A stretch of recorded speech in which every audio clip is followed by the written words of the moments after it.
예, 제목 그대로입니다. 집이 떠내려갔다. 장마는 남부지방 장마는 끝났다는 소식을 들은 지가 엊그제 같은데 지금 충청도 또 호남, 어제는 영남에 집중호우가 쏟아져서 피해가 속출하고 있습니다. 자, 임주혜 변호사와 이야기를 나눠보겠습니다. 임주혜 변호사님, 집이 떠내려갔다? 어느 곳입니까? 경남 산청의 이런 홍우 피해가 정말 극심합니다. 예. 말 그대로 하늘이 구멍이 뚫린 것 같다라는 표현이 적절할 것 같은데요. 예. 경남 산청에 어제 하루만 오. 283mm의 비가 내렸습니다. 지금 영상으로도 확인이 되는데 둥둥 떠내려가고 있는 것들이 말 그대로 예. 집입니다. 지붕만 보이기도 하고요. 집 예. 전체가 말 그대로 불어난 비 때문에 휩쓸려 내려가고 있는 상황입니다. 그렇군요. 산청구는요, 즉각 전 주민을 대상으로 해서 안전지대로 대피하라는 긴급 재난 문자를 보냈습니다. 그러니까 일부 가구에 대해서 대피가 한 게 아니라 모든 지역 주민 다 대피하라. 그렇습니다. 전 국민을 대상으로 하는 이 대피 문자가 발송이 된 건데요.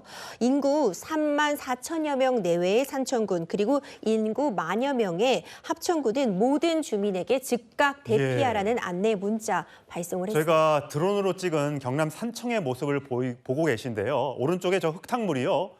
완전히 그 주택가를 덮친 모습을 보고 계십니다. 이게 강인지 호수인지 바다인지 알 수 없을 정도로 흙탕물이 저렇게 콸콸콸콸 집을 집어삼키고 있습니다. 이번에 지금 자막 나가는 것처럼 사망 1명, 심정지 1명, 실종만 경남 지역에서 지금 인명 피해가 발생하고 있습니다. 여기도 보면요, 대부분 다 둥둥둥둥 떠내려가고 있습니다. 다 그 지하 물들이 콸콸콸 뿜어져 올라오고 있고요. 자, 이게 걱정인 게요. 지금 지역별로 강우량이 얼마나 되는지 보시면요. 산청군 시천면에만 16일부터 19일까지 759mm가 쏟아졌고요. 합천군 회양면에 698, 하동군 옥정면에 643mm. 저 비구름 띠를 보시면요. 새빨간 것들이 저렇게 경남을 지나가고 있는 모습. 또 이 비구름대가 오늘은 또 수도권으로 또 올라온다고 해서 벌써부터 걱정인데, 자, 걱정은요. 경남 산청에 어쨌든 이미 이렇게 비가 많이 내렸는데 댐도 지금 수문을 개방한다고요? 그렇습니다. 남강댐 방류도 곧 시작할 예정인데 댐을 방류하지 않으면 또 다시 더 넘칠 수도 있기 때문에 방류가 불가피한 측면이 있지만 방류를 하게 되면은요, 하류 지역으로는 물이 더 내려올 수밖에 없어서 남강 주변의 지역민에 대한 안전한 대피가 지금 시급한 상황입니다. 5년 만에 대규모 방류가 진주 남강댐에서 이루어질 예정이라 지금 하고 있다고 합니다. 저게 지금 실시간 남강댐의 모습을 보고 계신데 수문을 다 열고 저게 꽤 많은 양의 물을 보내고 있는 것 같죠? 그렇죠. 초당 800톤의 물을 내보낸다는 지금 계획을 갖고 지금 순차적으로 시간에 맞게 그때그때 대비에 따라서 지금 수문을 열고 있는 상황이거든요. 그렇군요. 인근 주민들이 좀 이 상황을 좀 면밀하게 좀 보면서 대비가 필요한 상황입니다. 예, 그렇군요.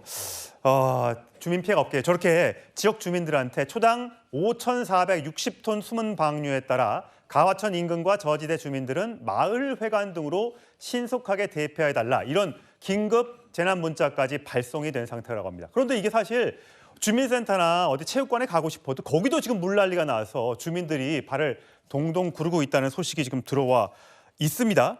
근데 이렇게 비 피해가 많은데 어처구니 없는 일도 일어났다면서요? 그렇습니다. 울산에 있는 세계유산 반구대 암각화가 지금 침수 피해를 입고 있습니다. 참 안타까운 건 세계문화유산으로 지정된 지 얼마 되지 않았습니다. 예, 저거네요. 그렇습니다. 이 반구대 암각화가 말 그대로 지금 비에 그대로 잠겨버린 건데요.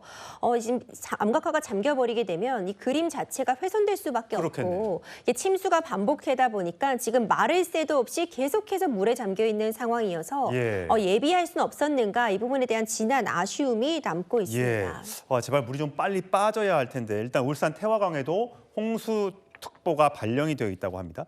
이렇게 사실 많은 분들이 어쨌든 이재민들을 돕기 위해서 또 물을 빼기 위해서 노력을 하고 계신데 저렇게 보면 태화강이 지금 범람을 해서 많은 농경지들이 침수된 모습을 좀 보고 계십니다. 강 같아요. 완전히 다 넘어와 있는 그런 모습인데 저렇게 하면 사실 위험하지 않은 지역에서는 일부 도움의 손길을 줘도 모자랄 판에 수영을 한 사람이 있어요? 광주 신안교에서 촬영한 영상이 굉장히 많은 국민들의 좀 공분을 사고 있습니다. 예. 지금 많은 분들이 홍수 피해로 지금 어려움을 겪고 있는데 보시는 것처럼요.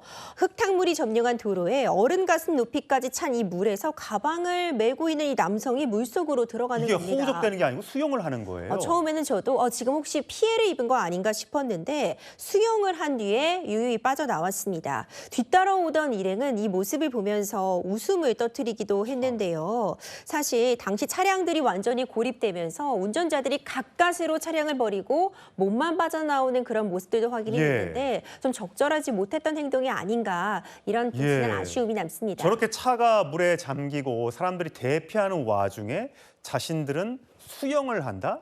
저걸 바라보는 주민들은 어떤 생각이 들었을까요? 어떤 분들은 직접 가서 현장에서 물을 빼는 작업도 하고 시민들을 구조하는 모습도 볼 수 있었는데 저런 어이없는 행동은 절대 하면 안 되겠죠? 자, 그런가 하면요. 정치권에서 지금 도움의 손길을 많이 주고 있나 봐요, 송영문 변호사? 국민의힘에서 지금 오늘 수해복구 봉사활동을 갔습니다. 예. 충남 예산군 삽교면으로 갔고 또 수해봉사를 가서 이제 국민의힘에서는 지금 특별재난지역 조속하게 지정해달라고 하는 것도 다시 한번 환기를 했습니다. 예. 송원석 비대위원장도 이런 부분을 강조를 하고 있고 또 한동훈 전 국민의힘 대표도 어제 SNS 메시지를 통해서 특별재난지역 지정이 빠르게 이루어져야 된다라고 촉구를 했었죠. 사실 요즘 같은 경우에는 이 수해가 극한호우라고 해서 정말 눈 깜짝할 사이에 엄청난 비가 퍼붓고 피해도 순식간에 발생하지 않습니까? 그렇다고 하면은 그 복구도 훨씬 더 빨리 이루어질 수 있도록 정부가 노력을 해야 됩니다. 특별재난지역 지정에 서둘러서 지금 삶의 터전을 잃은 분들께 빨리 좀 복구될 수 있다는 희망을 드렸으면 좋겠다라는 말씀을 드립니다. 국민의힘은 의원총회가 원래 내일로 예정되어 있었는데 하루를 연기해서 월요일 날 하겠다고 얘기했고요. 강성필 부대변인, 민주당에서도 지도부가 호남이나 이런 데 가서 지금 봉사활동을 하고 있는 거죠? 네, 저희 민주당도 이제 국민에 대해서 이렇게 호우와 관련해 가지고 피해를 입으신 수해민들을 위로하고 현장에서 같이 뭔가를 해보려고 하는 노력을 하고 있습니다. 예. 그런가 하면요, 윤기찬 부위원장, 이게 보니까 얼마 전에 재헌절 때 이재명 대통령이 우원식 국회의장과 김민석 총리를 불러서 한남동 관저에서 만찬을 했는데 이걸 놓고 국민의힘이 비판을 하는데 왜 그렇습니까? 그건 그 장소와 시기가 맞지 않잖아요. 예컨대 재헌절에 국회의장을 모셔서 여러 가지 현안에 대해서 의견을 나눌 수는 있는데 지금 호우로 전 국민이 몸살을 앓고 있는 시기이기 때문에 굳이 대통령께서 그 재헌절 당일날 그렇게 할 필요가 있었느냐. 미루거나 아니면 점심 식사로 대체할 수도 있었잖아요. 그러니까 현장파라는 단어가 거기서 배어나오곤 했는데 현장파라는 얘기는 어떤 얘기에서 나온 맥락에서 나온 그러니까 서로 간에 무슨 파가 아니고 현장파다라고 우스갯소리로 나온 얘기인데 현장에서 무엇을 직접 하는 행동으로 보여준다. 그런데 이제 행동으로 보여주려면 그 사실 재난에 준하는 이 호우 사태에 대비해서 그런 식으로 농 비슷하게 할 얘기가 아니잖아요. 두 번째는 대통령께서는 어쨌든 전 국민에 대한 재난으로부터 안전을 책임질 책임이 있고 최종 책임이 있고 그다음에 국무총리도 거기 계셨단 말이에요. 그러니까 1, 2위 재난안전 책임자 두 분께서 거기 계셨다는 것은 현장파라는 당시 나온 말도 안 맞고 그다음에 국민을 책임지겠다라고 그동안에 수차례 말씀해왔던 대통령의 기존의 행동과 발언과도 안 맞고 해서 저건 비판의 대상이 된다고 저는 생각을 합니다. 예. 국민의힘에서는 과거에 문재인 전 대통령 부부가 청와대에서 짜파구리 파티를 열었다, 박장대소하다 국민적 지탄을 받은 게 불과 몇 년 전이다 이러면서 비판을 하고 있는 반면에 민주당에서는 재헌절 날 국회의장을 모셔서 밥 한 끼 한 게 뭐가 그렇게 큰 문제냐라고 하면서 너무 갖다 붙이지 말아라 이렇게 재반박을 했습니다. 더 이상 비 피해가 없도록 주의를 많이 하셔야 할 것 같습니다.